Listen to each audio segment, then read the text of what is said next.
GK spirituals பார்வையாளர்களுக்கு எனது பணிவான இந்த ஆணி மாதம் ரிஷபராசிக்காரர்களுக்கு சிறப்பான மாதமாக தான் இருக்கு. உத்தியோகத்தில் உள்ளவங்களுக்கு வேலை பளு அதிகமாக தோன்றும் ஜூன் 19 இருந்து. ஆனாலும் கூட உத்தியோகத்தில் ஒரு சிறப்பான நிலையை நீங்கள் எட்டுவீங்க. அதற்கு சக பணியாளர்களுடைய ஒத்துழைப்பு உங்களுக்கு இருக்கும். ஆனால் போன மாதம் மாதிரி ஒரு மன உளைச்சலோட வேலை செய்யக்கூடிய நிர்பந்தங்கள் ஏற்படாது. சொந்த தொழில் செய்யக்கூடியவங்க மிகுந்த லாபங்களை பார்க்கக்கூடிய மாதம் அது அமையும். குறிப்பாக வெளிநாடு சம்பந்தப்பட்ட தொழில்கள் அல்லது வெளிநாடு சம்பந்தப்பட்ட வேலையில் இருக்கிறவங்க ரொம்ப முக்கியத்துவம் பெறுவாங்க. இரும்பு தொழிலில் ஈடுபடக்கூடியவங்க, ஆன்மீகம் சம்பந்தப்பட்ட தொழில்களை மேற்கொள்ளக்கூடியவங்க, உபதேசம் சம்பந்தப்பட்ட தொழிலில் மேற்கொள்ளக்கூடியவங்களுக்கு இது சிறப்பான ஒரு மாதமாக இருக்கிறதுக்கான வாய்ப்பு இருக்குது.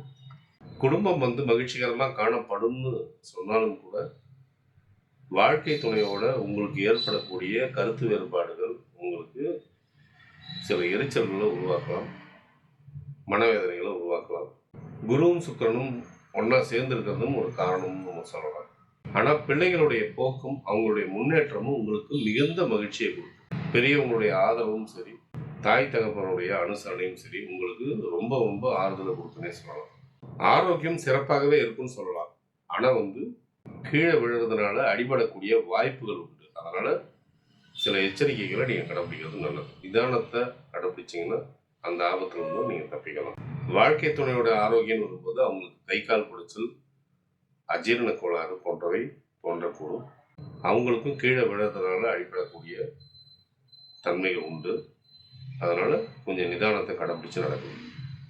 உங்கள் பிள்ளைகளுடைய தேக ஆரோக்கியம்னு வரும்போது அவங்க சிறப்பாகவே காணப்படுவாங்க. அவங்களுடைய தேக ஆரோக்கியத்தில் முன்னேற்றம் இருக்கும். தாய் தகப்பனுடைய தேக ஆரோக்கியத்தில் நல்ல மாற்றங்கள் ஏற்படும். தாயோடைய ஆரோக்கியம் சீர்படுன்னே சொல்லலாம். ஒரு சிலருக்கு மூத்த சகோதரிகள் மூலியமா நல்ல ஆதாயங்கள் கிடைக்கிறதுக்கான வாய்ப்பு உண்டு. வெளிநாடு தொடர்புடையவர்களாக இருந்தால் வெளிநாட்டிலிருந்து நல்ல செய்திகள் கிடைக்கிறதுக்கான மாதமாக இது அமையலாம். இதுவே இந்த மாதத்துடைய சிறப்பு பலனை எடுத்துக்கலாம். முக்கிய முடிவுகளை எடுப்பதற்கு சாதகமான நாட்களை தேர்வு செய்வது மிகவும் நல்லது. உங்களுக்கு நல்ல திசாபுத்தி நடந்து கொண்டிருந்தால் பலன்கள் இருமடங்காக மாறும். சோதனையான திசாபுத்தி நடந்து கொண்டிருந்தால் பலன்கள் நடப்பதில் தடை தாமதங்கள் ஏற்படும். பாதகமான நாட்களில் முக்கிய முடிவுகளை எடுக்காமல் இருப்பது மிகவும் நல்லது. ஒருவேளை உங்களுக்கு நல்ல திசாபுத்தி நடந்து கொண்டிருந்தால் இந்த நாட்களை பற்றின கவலைக்கு அவசியமே இல்லை. சந்திராஷ்டம தினங்களில் தேவையற்ற பயணங்களையும் தேவையற்ற பேச்சுக்களையும் தவிர்ப்பது நலம்.